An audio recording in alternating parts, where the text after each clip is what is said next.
Hello viewers, আসসালামু আলাইকুম। কেমন আছেন সবাই? আশা করি ভালো আছেন। আপনাদের সামনে আজ আরেকটি নতুন বিষয় নিয়ে উপস্থিত হলাম। বিষয়টি হচ্ছে এবার যে সুখবর দেশের সকল সরকারি কর্মচারীদের। চলুন এই বিষয়ে বিস্তারিত জেনে নেওয়া যাক।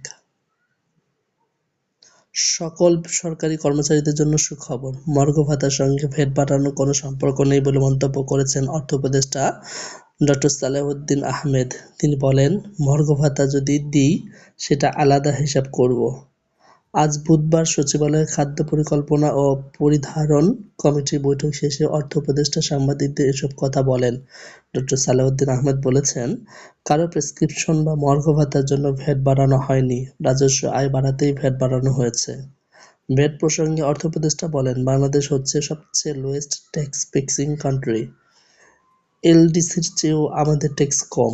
Bhutan, Nepal, Ivory Coast, Burkina ফাসোর চেয়েও কম। এত কম ট্যাক্স দিয়ে কিভাবে চান যে আপনাকে সবকিছু দেব? এটা এক্সপেক্ট করা ঠিক হয় না। ব্যয়ের দিকে সরকার সাশ্রয়ী হবে জানিয়ে তিনি বলেন, ব্যয়ের দিকটাই আমরা সাশ্রয়ী হব।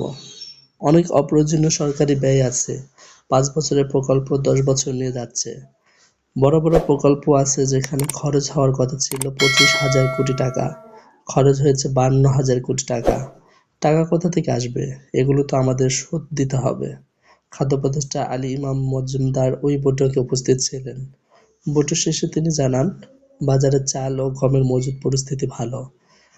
এরপরও ভবিষ্যতের কথা বিবেচনা করে খাদ্য মজুদ বা স্টক করার উপর গুরুত্ব দিচ্ছে সরকার। তাহলে ব্যবসায়ীরা সুযোগ নিতে পারবেন। এ সময় ১০ লাখ মেট্রিক টন চাল ও গম আমদানি করা হবে বলেও জানান এই উপদেষ্টা। হ্যালো ভিউয়ার্স, আপনারা যদি আমাদের চ্যানেল নতুন হয়ে থাকেন, চ্যানেলটি সাবস্ক্রাইব করে পাশে বেল আইকনটি বাজিয়ে দিন।